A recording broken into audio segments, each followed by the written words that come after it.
Attention à Kenny De Haas là. Peut-être le plus rapide avec De Bont. Et ça va rentrer. Ça rentre maintenant. Nicolas Mas qui revient. Ropreuk. Enfin, qui revient. Ils sont encore. Les derniers mètres sont les plus difficiles à boucher. Mais ça va hésiter, ça va rentrer. Le peloton à 18 secondes. Regardez, il est là derrière. Oui, ils sont déjà là, à 2 km de l'arrivée. Est-ce qu'on aura encore suffisamment de ressorts pour attaquer maintenant? Il faut sortir devant. Ouais, l'an dernier, Sander Armé avait réussi à résister pour 2 petites secondes. Il s'était imposé. Quel scénario De Bi, Gaviria et je pense encore Van Asbroek. ouais, quel scénario cette année? Regardez, ça repart. Et le peloton qui est sur leur talon. Peloton à 10 secondes selon Radio Tour. Ça veut dire qu'on va assister à un regroupement. Benoît relance. Et voilà, dans les pavés, Tige Benoît qui entame ce secteur en première position. Dernière ascension de cette bosse dans Heist-Obdenberg. Et le peloton est là, le peloton est déjà là. Et ce sont les coureurs de l'équipe Lotto NL, je pense, qui font le travail pour ramener Dylan Groenewegen à l'avant. Attention, virage assez serré, pas de problème, tout le monde est passé. Dans le Heistberg et accélération. Accélération Gaviria, Whipper, Dries de Bont. Et je pense encore Sean Deby. Les autres ont été rattrapés par le peloton. Une nouvelle attaque. Ah, c'est homme contre homme là. Nouvelle attaque. Wagner, je pense. Deby en deuxième position. Deby qui fait un gros travail et Dries de Bont qui a l'air très très bien avec Whippert maintenant dans la roue. Ouais, on a cru qu'il était un petit peu trop court tout à l'heure, mais il a retrouvé un second souffle là, Dries de Bont.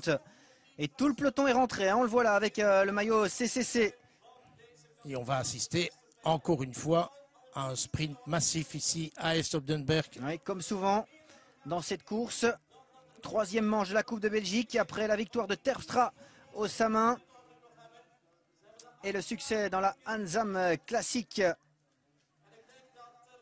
de Bashka qui va s'imposer aujourd'hui dans la flèche de Heist-Obdenberg. Regardez cette image. Ce n'est pas tout le peloton qui est rentré, c'est un groupe, mais il y a encore une petite cassure. Oui, il n'y a qu'une partie, je pense que De Haas est encore là.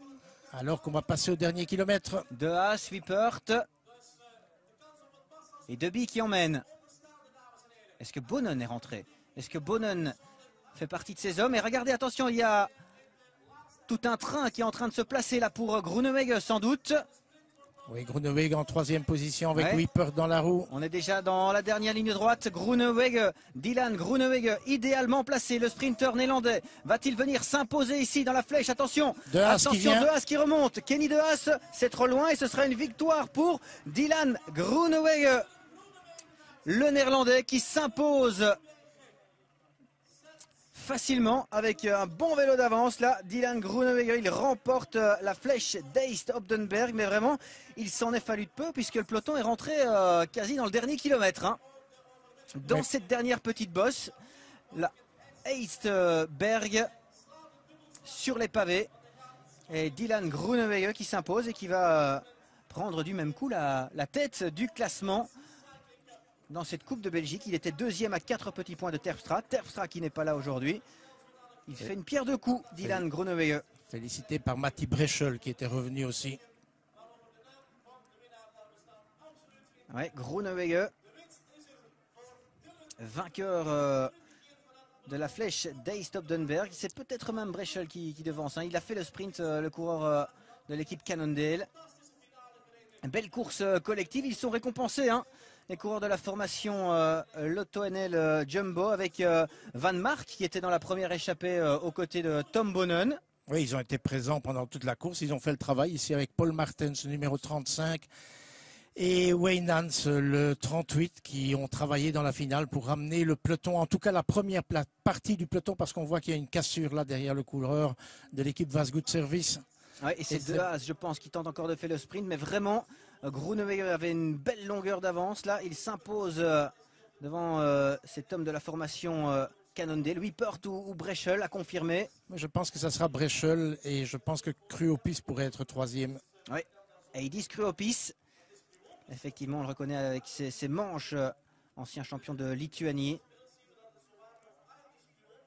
Troisième ou quatrième place pour Cruopis.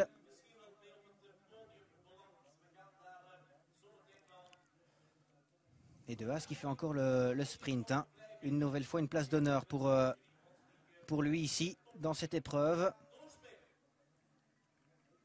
Et donc, comme on le disait tout à l'heure, Gérard, belle course collective de l'équipe Lotto NL avec Van Mark dans l'échappée aux côtés de Bonon. Ils étaient encore 3 dans la deuxième échappée de 13 coureurs et puis de 12 après la crevaison de Donders avec Wagner, Rosen dans ce groupe notamment et évidemment cette formation très bien représentée. Ils étaient au complet hein, avec Tom Van Asbroek et puis c'est Dylan Groenewegen qui a attendu. Il était dans une situation idéale aussi lui. Hein. Il a espéré sans doute le retour du peloton mais il n'a pas donné un coup de pédale avant son sprint. Non, je pense qu'avec 3 équipiers à l'avant, ils ne devaient pas faire ce travail. Maintenant, quand ils ont vu effectivement le travail qui était réalisé par l'équipe de Heidi Skruopis pour le ramener pour faire le sprint, ils en ont profité. Ils ont fait le bon effectivement dans l'ascension, dans cette petite ascension en pavé qui mène à l'église d'Eisopdenberg.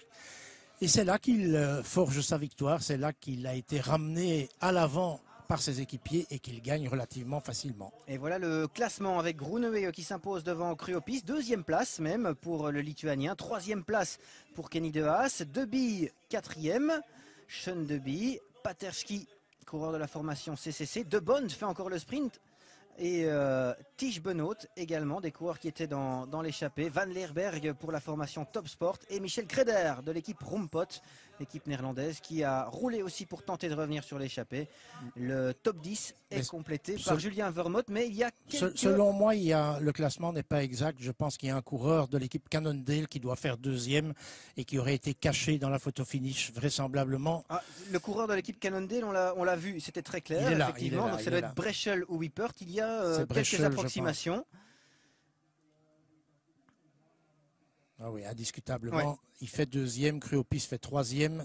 J'avais vu 3 ou 4 pour Kruopis, mais il y a un petit oubli là. Et j'ai le sentiment que c'est Matti Breschel qui est venu très très rapidement, féliciter d'ailleurs dans la ligne droite Groenewegen